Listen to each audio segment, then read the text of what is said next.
In today's video, guys, I'll be going over 10 more expensive LEGO Star Wars minifigures that you may own. Let's talk about it. So yes, welcome back everyone to another LEGO Star Wars video in the series I do on my channel of going over expensive LEGO Star Wars minifigures. And yeah guys, we got 10 more right here, ranging from all different forms of Star Wars media that are very expensive that you might have sitting in a bin somewhere that you don't realize are this expensive. So without further ado guys, let's get into number 10. So starting off guys, we got the newest version of the Slave Leia minifigure that came out in the 2013 sale barge. She right now currently is fetching about $80 used and $110 new. And I feel like where a lot of this hype kind of came from, you know, why she's so expensive right now is because a lot of us don't know if they will ever make another minifigure of her ever again. So again, there's a lot of controversy, you know, ever since Disney bought Star Wars of, you know, even like, you know, the Slave One being renamed to Starship. You know, will they ever actually use the term Slave Leia? I doubt that to begin with, let alone will they actually put her in the outfit ever again for a minifigure. You know, just with all the stuff going on recently, you know, will we ever see that minifigure again whatsoever in her outfit? So, you know, if that is the case, this will be the newest and the latest, you know, Slave Leia minifigure to come out, and in my opinion, I think it's a pretty perfect one. I don't think there's really much more room for them to improve anyway, so this is the last one they ever come out with. I wouldn't be too mad, but yeah, there's the first one, guys. Next up, guys, we have one right here that really is only expensive due to one piece. It is the old General Grievous with the cape. So this one right here is about $30 used and about $50 new. And really the driving factor of this minifigure in particular, as you guys can probably tell, is just the cape. So without the cape, he's only like a $10 to $20 minifigure. You know, that cape really does truly add about double the value. Luckily, I was able to get a cape, I think for like $8 and turn my non-caped Grievous into a full caped Grievous. But even nowadays, guys, the cape you're looking to pay about $15 to $20 anyway. And finding a new cape is basically impossible. You know, there's basically no way. I doubt anyone really out there has a brand new Grievous cape. So in order to change your new Grievous into a new caped Grievous, it's virtually impossible now. So you guys will kind of have to pay that premium of about $50 right now. Moving on to another LEGO Star Wars minifigure that's really only valuable due to one piece again, that being the old Geonosian with the wings. So with the wings, guys, he's fetching about $20 used and about $35 new. Again, very hard to get new wings for these Geonosians, so you know, the new value will always be a premium on this minifigure, and without the wings, you know, it's about, you know, cut in half, you know, value wise. You know, without the wings, you can get a, you know, regular old Geonosian for about $8 to $12 and about $18 to $20 new. So those wings really do add about double the value to the minifigure. So next up, guys, we're moving into the Clone Wars right here, and this is actually a minifigure I do not have yet, and this is my last Clone Wars minifigure to ever come out that I do need for my collection. So actually, probably after this video, before I upload it, I should probably buy one really quick, so you guys don't go ahead and buy all of them up. So we got Hondo Ohnaka right here, guys, $40 used and $50 new, and this one really just due to the fact we've not seen a Hondo since, you know, 2009. You know, it's been 13 years basically. He has shown up in other Star Wars media, you know, Rebels and everything, so you know, everyone kind of wants a Hondo, and basically by now, he's pretty much a staple Star Wars character, I feel. And will we ever see another one of them? I don't know. I don't know about in Clone Wars form. If anything, maybe we'll see one based off of Rebels eventually. You know, even that he didn't play too much of a big part in Rebels, where I don't know if LEGO would really ever do that again. Although I definitely think LEGO does know, like, hey, look, like, it's been 13 years. Let's eventually maybe put a Hondo into something. You know, I doubt we'll ever see, like, a UCS pirate tank. You know, I doubt that. But actually, I guess at this point, I wouldn't put it past LEGO. But yeah, there's a Hondo Ohnaka, and he's pretty expensive right now. So guys, next up we got new Jabba the Hutt right here. So he's fetching $60 used and about $70 new. He came out in two sets back in 2012 and 2013.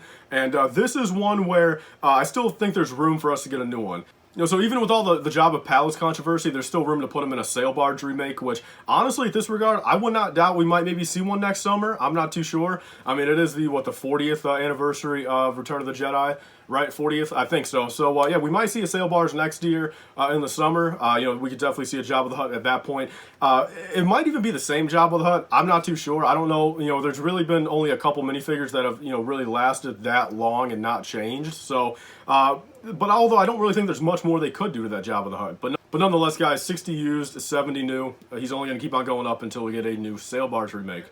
So moving on, guys, this is a big one right here. This is one where literally only one piece, again, dictates literally almost triple the value. And this minifigure being the Angry Jango Fett, the newer one from, I believe, 2017. This one came out in the hyperdrive ring, the Obi-Wan Starfighter, and the only thing different with it is the head. So it's just an angry head instead of kind of the regular clone head that the 2013 one had on it. And just that head alone brings this minifigure up to a $200 used and a $250 new minifigure, which this minifigure, I don't think there's really too many in circulation, you know, and again, that head only came on Jango Fett. He was not on other minifigures, so it's very hard just to find that head alone. But literally, if you guys ever had that set, if you guys have a Jango Fett in your collection, just do the do your due diligence and go ahead and check that head really quick. And that is the difference between literally a $50 minifigure and a $200 minifigure. So yeah, there's that. Next up, guys, kind of moving into another random kind of minifigure. We got the Yoda Chronicles Jek 14 with clone helmet. He's $30 used and $50 new. There's 3 versions of Jek 14. One with the hair, one with the clone helmet, one with the Stormtrooper helmet. The hair one is the cheapest one. The clone helmet is the most expensive, although the Stormtrooper one is very kind of, you know, right below him, kind of. A little bit cheaper. It's a lot cheaper to get a used one of the Stormtrooper one, but finding a new Stormtrooper one is roughly about the same, like $45, $50. So, you know, those two Jek 14s are basically about the same.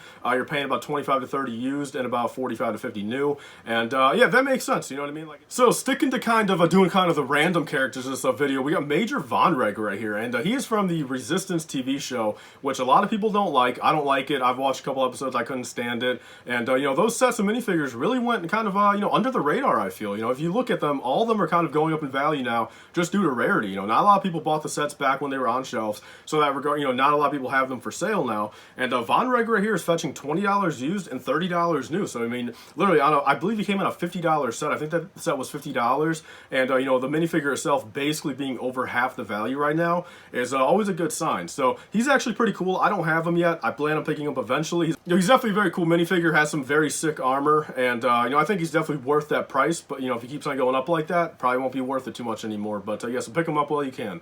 So moving on to the second to last one, guys, we got another one kind of mixed around in the Jabba Palace controversy that we might not ever see again. We got Ula right here, the Twilight Dancer from Jabba's Palace.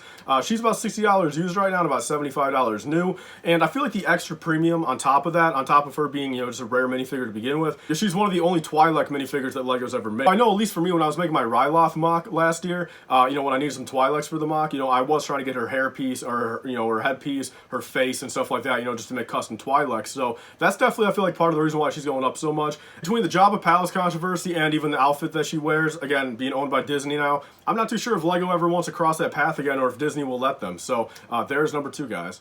So moving on to number 1, we got a minifigure that you guys probably do know is up in value now. He's been up in value for the past couple months, but just to kind of let you guys know that he is still hanging high up there, and that is the new Owen Lars. $90 used and $125 new. If you guys actually checked the Bricklink vlog from yesterday, I did just sell my last Owen Lars, I think for $114. So a little bit under that market price. That's probably why it sold like that. You know, the market finally caught up to my price, and you know, he sold pretty quickly like that. So yeah, there's that guy's new Owen Lars. You know, again, when we see a new Owen Lars, this one, of course, will go down in value. But, you know, other than really maybe being like another Sandcrawler set, you know, will we ever see a new Owen Lars? I'm not too sure. So this Owen Lars had a very big kind of, you know, between being in the Kenobi show and the Beru, you know, Aunt Beru coming out in that little May the 4th promo. And, you know, everyone's like getting that promo and being like, all right, now I need Owen Lars. So it's kind of like a double whammy back to back where people for Kenobi want to get Owen Lars and also just due to, you know, just getting him with Aunt Beru, you know, had a second little reburst right there when May 4th came out. So there's all the minifigures, guys. Let's close out the video.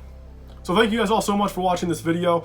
This series has done very well on my channel. This was actually, you know, the first version of this video was actually the video that kind of sparked this whole new kind of trend in this video idea series I've been doing, and it's been doing very well. You guys have very much liked it, and I really do appreciate that. So I've got a lot of other kind of videos coming out. I want to do Clone Wars figures, Rebels figures, Imperial figures. I want to do Jedi, Sith, all that type of stuff.